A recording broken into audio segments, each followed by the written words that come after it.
Thank you all for coming today to the True Food Kitchen cooking series. The first dish that we're going to make today really, to me, speaks of what True Food is all about. It's about simplicity of flavor, quality of ingredient, and freshness in execution, okay?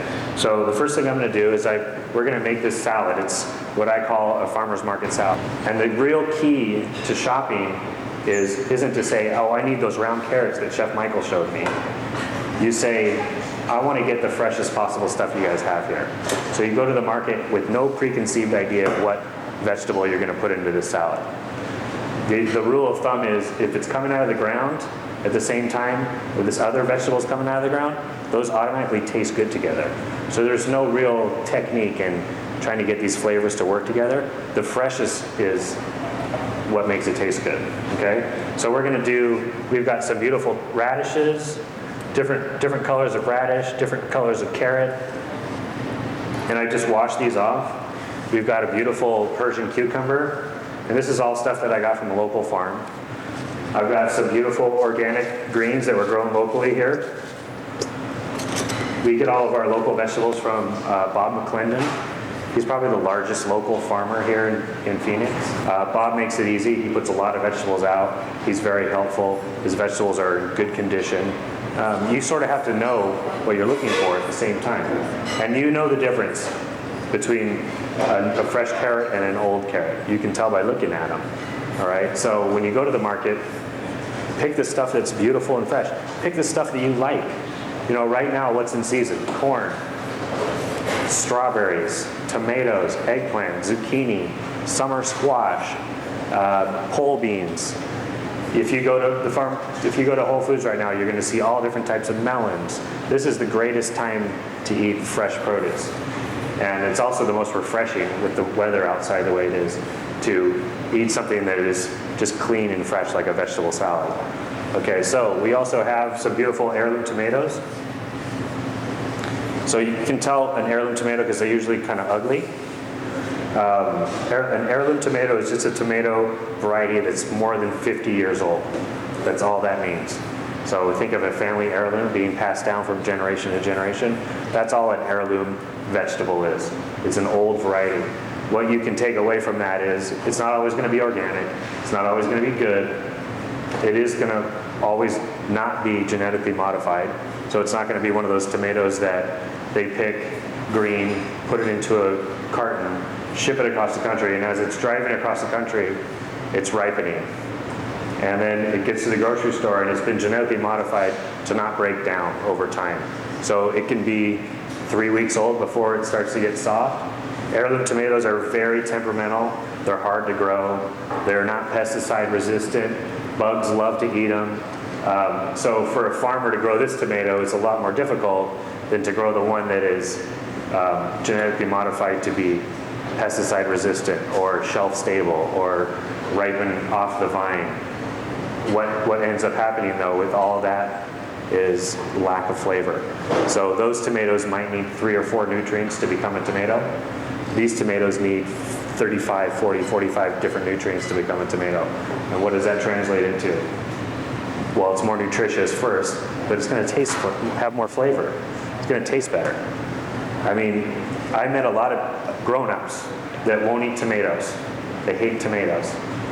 And it's because the tomatoes that they've been forced to eat over the last 15 years don't taste good. They're not good. When was the last time you had a really good tomato? Unless you grew it yourself or you got it at the farmer's market, most of the time they're not very good. They're gritty and mealy. There's no flavor. They might be kind of green and hard in the center or watery, and they just kind of make everything taste crummy to me. So it almost ruins things rather than making it better. So if you're one of those grown-ups that used to like tomatoes when they were good, try buying tomatoes at the farmer's market or buying organic tomatoes at Whole Foods. You might be surprised. And there's a big influx of that happening. There's more people going to the farmer's market and buying their produce. It's kind of a trend, I guess, to shop from the farm or to use a local farm. Okay? So, without talking too much, start with my lettuce, and then I'm going to just basically slice all these vegetables up so they're like bite-sized pieces. Pretty simple. Those go into my salad. And so I'm just going to cut this tomato up.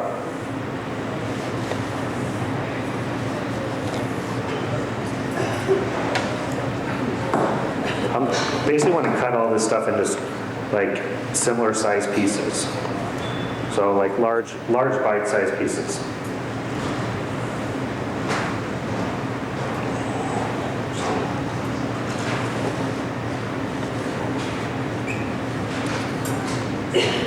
I have my beautiful radishes here.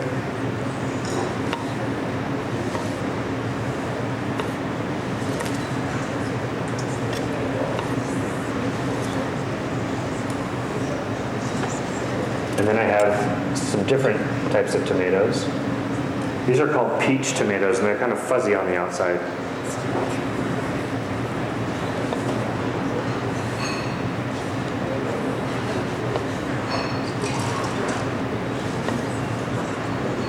I have a little bit of fennel. It's just shaved. I have some roasted beets, again from the local farm. And I have a little Manchego cheese. Manchego is a sheep's milk cheese from Spain. Just sprinkle it out. Manchego is a superfood, and basically because the good outweighs the bad. So whereas, there's not a lot of cheeses that are superfoods. Manchego is one of them, Pecorino, Parmigiano, usually because they're lower in fat. Cheese has a lot of good things in it. It has a lot of calcium, it has iron, it has protein. So in this case, the good things, the calcium, the protein, and the other vitamins in there are higher than the fat. I love the flavor myself. I think it's delicious. I think it's great in this salad. But if you love feta cheese, put feta cheese. If you love cheddar, you can put cheddar. If you don't want cheese, leave the cheese out. It doesn't really need the cheese. I think it's just sort of a bonus. And some pistachio nuts. I'm just going to make a real simple vinaigrette. Start with a tiny bit of agave nectar.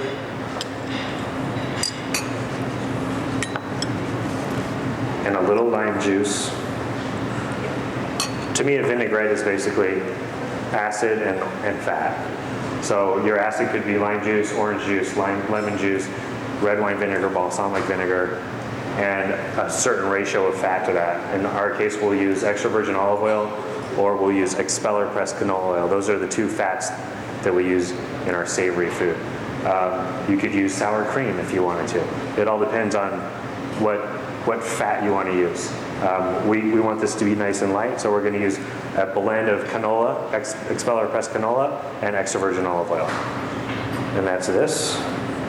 And then the ratio of a vinaigrette depends a little bit on your own taste and also how acidic your acid is.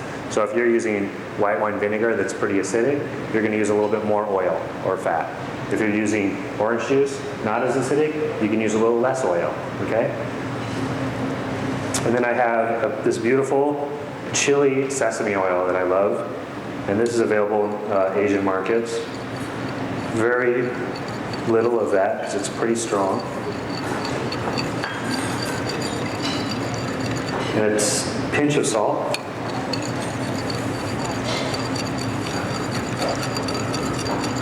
So I know you were hoping it was a little bit more difficult than that, but that's pretty much it, okay?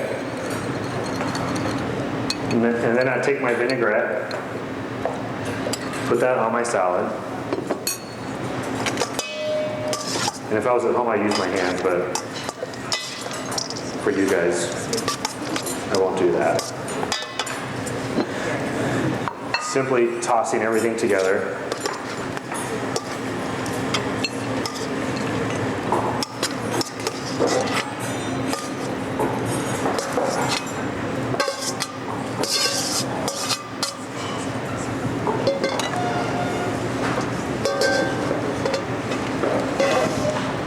And you guys are getting this right now, but there's the finished salad.